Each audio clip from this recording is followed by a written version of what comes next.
মায়ানমারে ভূমিকম্পে 144 জন এখনো পর্যন্ত নিহত, 732 জনের অধিক আহত হয়েছে। মৃতের সংখ্যা আরও বাড়তে পারে বলে আশঙ্কা।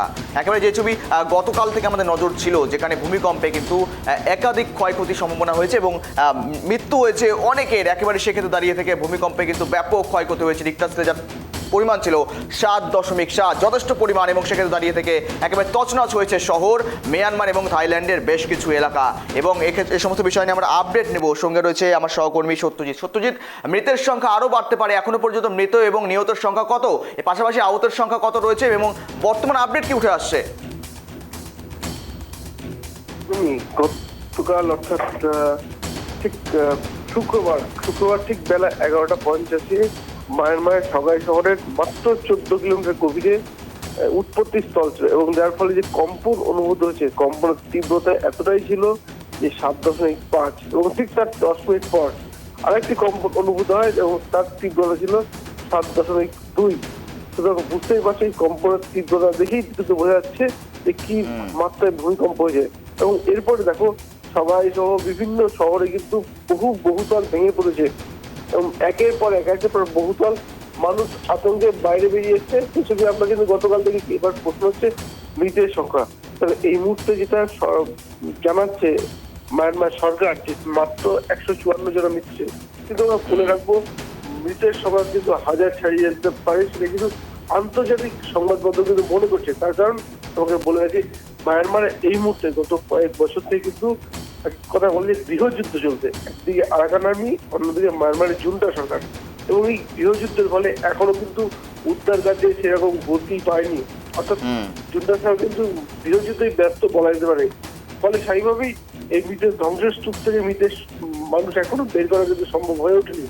এবং আরেকটা তোমাকে বলে রাখবো, বিভিন্ন জায়গায় রাস্তায় ফাটল দেখা গেছে, এবং এই ফাটলের ফলেও কিন্তু বিশেষ খাদ্য সামগ্রী একেবারে শুধু যথেষ্ট পরিমাণ ক্ষয়ক্ষতি হয়েছে। কিন্তু দেখো, তোমার কাছে একটা বিষয় আপডেট নেওয়ার চেষ্টা করবো, যেখানে যেমনটা সূত্রের মারফত খবর পাওয়া যাচ্ছে, ভারতীয় বিমান বাহিনীর একটি বিমান শীঘ্রই সেখানে হিন্ডনের বিমান ঘাঁটিতে যাবে এবং সেখানে মিয়ানমারে সেখানে উদ্ধার কাজে তারা একেবারেই সামিল হবে, ভারতীয় যারা সেনাবাহিনী রয়েছেন। এই বিষয়ে কোনো আপডেট রয়েছে তোমার কাছে? গতকালই যখন ভূমিকম্প হয়, প্রধানমন্ত্রী নরেন্দ্র মোদী কিন্তু মায়ানমারের পাশে থাকার বার্তা দিচ্ছেন এবং সমস্ত রকম সহযোগিতার আশ্বাস দিয়েছেন।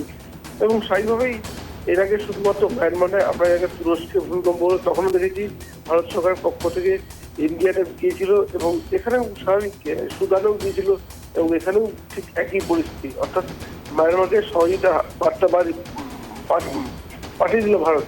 এবার তোমাকে বলে রাখবো যে মৃতের সংখ্যা যেটা আমরা কথা বলছিলাম, দেখো ধ্বংসস্তূপ এত বহুতল ভেঙে পড়েছে, বাড়ি ভেঙে পড়েছে, এবং রাস্তাঘাট রীতিমতো ফাটল ধরছে।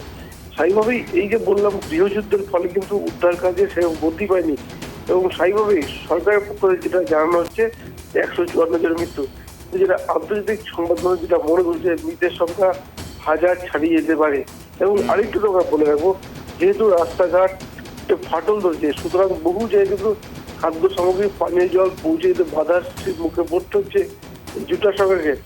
আরেকটু তোমাকে বলবো এই যেহেতু ইতিমধ্যে তুমি দেখো এই গৃহযুদ্ধ চলছে, আরাকান আর্মির সঙ্গে বারবার লড়াই চলছে, এবং যার ফলে কিন্তু এক কথায় রাজনৈতিক উত্তাপও বেড়েছে। কারণ সরকারের পক্ষ থেকে যেটা জানানো হচ্ছে যে কোন রকম জমায়েত নিষিদ্ধ, অর্থাৎ যে উদ্ধার কার্যের প্রচন্ড গতি পাওয়ার প্রয়োজন ছিল, দেশবাসীকে ঝাঁপিয়ে পড়া প্রয়োজন ছিল, কিন্তু সেখানে কিন্তু রাজনীতি দেখা যাচ্ছে। অর্থাৎ যে লড়াইটা চলছে আরাকান আর্মি বনাম জুন্টা সরকারের সেনাবাহিনীর, এবং সেই লড়াইয়ে যেন কোথাও যেন রাজনৈতিক ফায়দা নেওয়ার একটা চেষ্টা, যার ফলে জমায়েত নিষিদ্ধ, অর্থাৎ উদ্ধার কাজে সেই গতিটা কিন্তু নেই বর্তমানে।